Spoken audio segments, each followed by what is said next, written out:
Alright, so our next topic about regeneration is the evidence of regeneration. So ano ba yung mga dapat makita ng isa-isang tao na ito po ay nagkaroon ba ng isang bagong pagkatao na? Okay? Okay, one of the evidence that a person is a new person o a new creation o tinatawag natin na regenerate na nga ang taong ito is living in a righteous life. Ang pamumuhay ng isang matuwid na pamumuhay ay hindi masama, no? At ito ay nagpapakita na ang taong ito ay naisilang na muli, no? Spiritually. Okay? At ang Diyos mismo ang may gawa nito sa kanyang buhay. Sabi ng 1 John 2:29, if you know that He is righteous, you may be sure that everyone who practices righteousness has been born of Him. Ang tinutukoy nitong Him is God. No? So, once you live a righteous life, nagpapakita na you are now a child of God. 'Di ba? Kasi ang Diyos ay righteous eh. So tayo, hindi naman tayo talaga perpekto habang tayo po ay nabubuhay, but we are practicing, no? So nga, practice righteousness patungo sa isang matuwid na pamumuhay. 'Di ba? 'Yun po ang kailangan nating maipakita sa mga tao, no? Tayo may makasalanan pero tayo po ay nag-practice, nag-exercise tayo o talagang isinabuhay natin ang isang makatwirang pamumuhay, no? Na upang sa pagbalik ng Diyos ay madatnan niya tayo na naglilingkod ng may katapatan sa Kanya at talagang tapat tayo sa atin ng mga panalangin sa Kanya, sa mga hiningi natin at yung ating mga pangako sa Diyos. Okay? So, ang taong ito na nag-practice, ulitin ko, no, nag-practice ng isang matuwid na pamumuhay ay isang taong binago ng Diyos ayon sa kapamaraanan ng Diyos mismo. Okay, number 2, not living in the life of sin. Okay? Those who have been born into God's family do not make a practice of sinning because God's life is in them.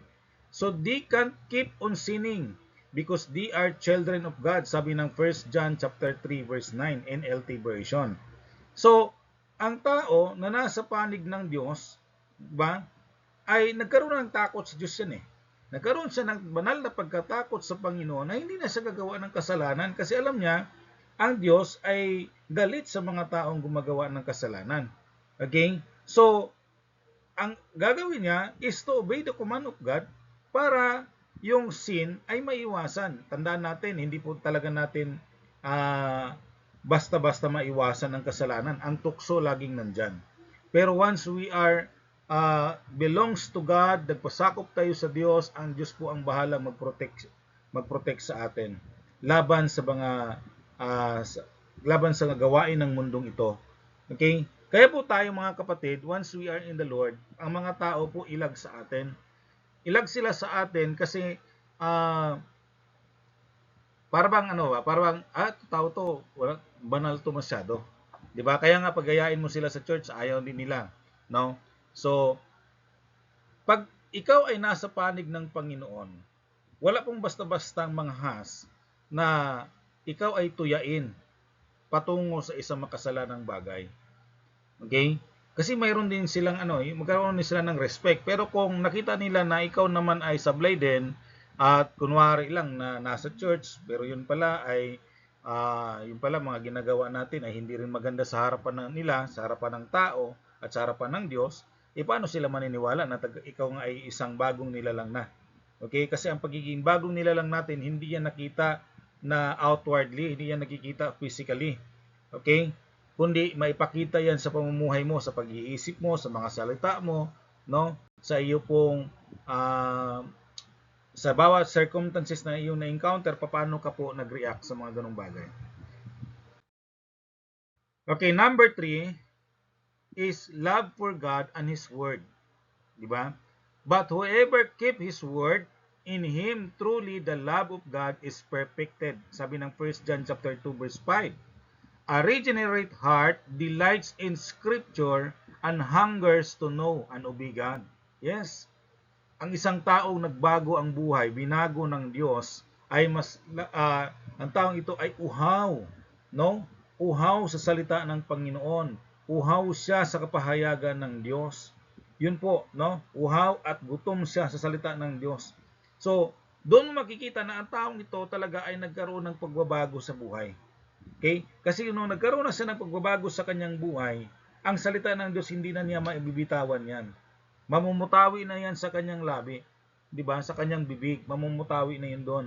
Okay? At yun ang lagi niyang hanapin. Kaya hindi yan na-absent sa simbahan. No?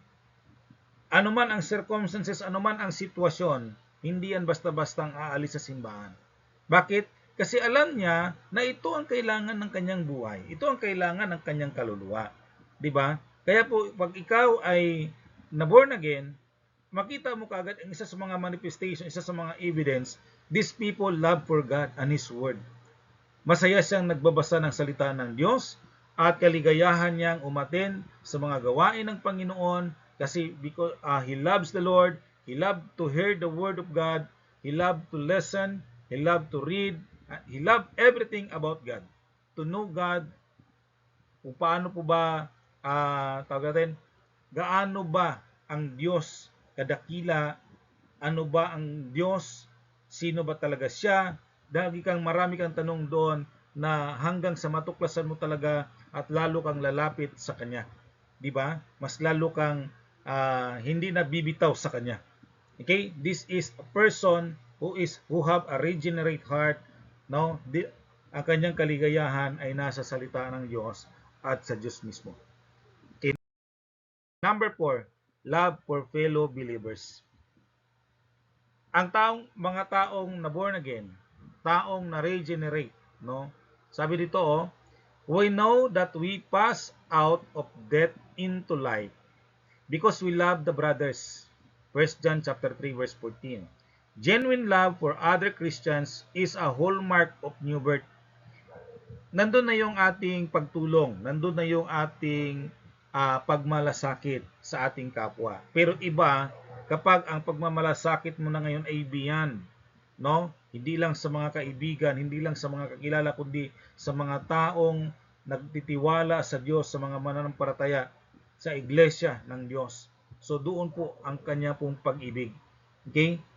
Ang mga tao sa church, hindi po niya aawayin yan because he loved the Lord so much. And he loved the brothers. He loved the fellow Christians. Okay, kaya walang walang hatred na mabubuo. No? Walang paghihiganti na nabubuo. Nandun yung love na siyang mangingibabaw. 'Di ba? Walang walang galit o kung mayroon man ma-pass out agad, no? Mawala agad. Okay? Forgiveness ay laging nandun. Okay? So, once ang tao ay na-born again, kasama na po doon na mabago ang paningin mo sa ibang tao. Wala ka nang i-prejudice, wala nang ibukod tangi.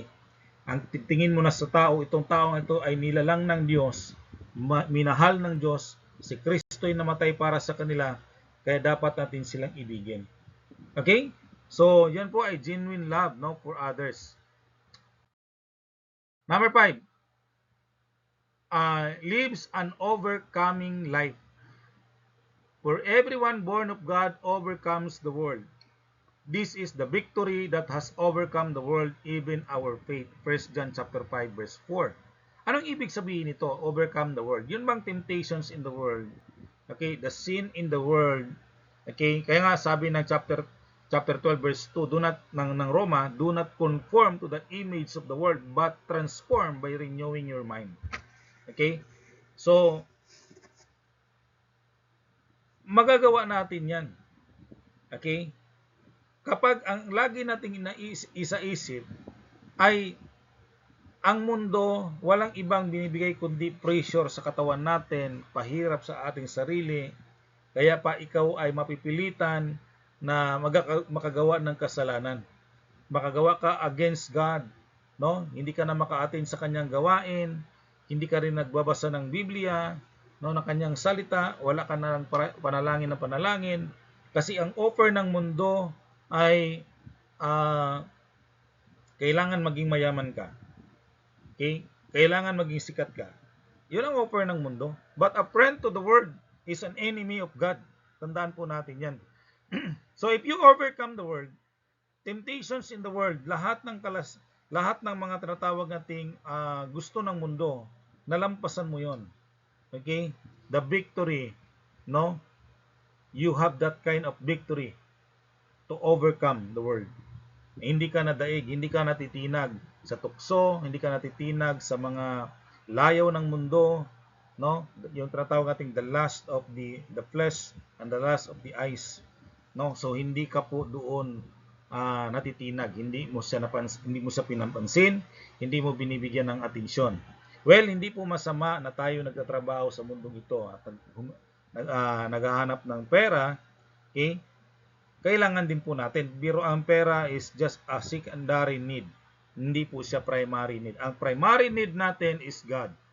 Okay? So mas higit nating bigyan ng atensyon at mas higit nating bigyan ng panahon ang salita ng Diyos, ang Diyos mismo sa buhay natin, kasi siya naman ang may-ari ng lahat. Okay? So, wag po tayong matakot.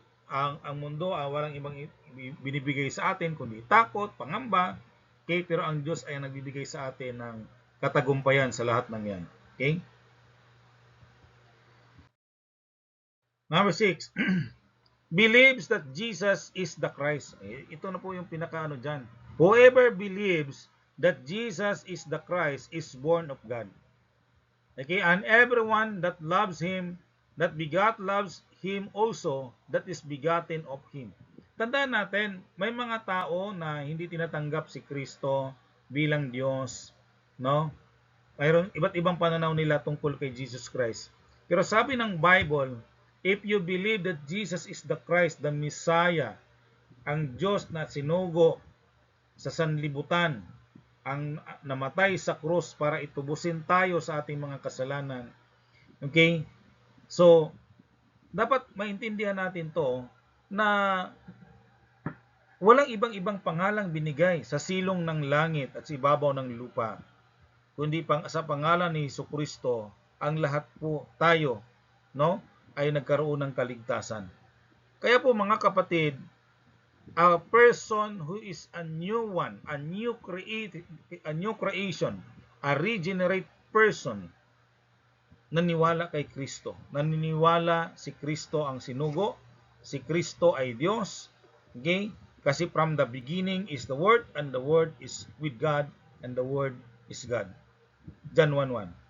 Okay? And pagdating ng verse 14 ng John 1:14, gaan, the Word become flesh. Malinaw po yun sa atin. So, ibig sabihin, ang Word ng Diyos, si Kristo, nagkatawang tao para sa atin. Okay?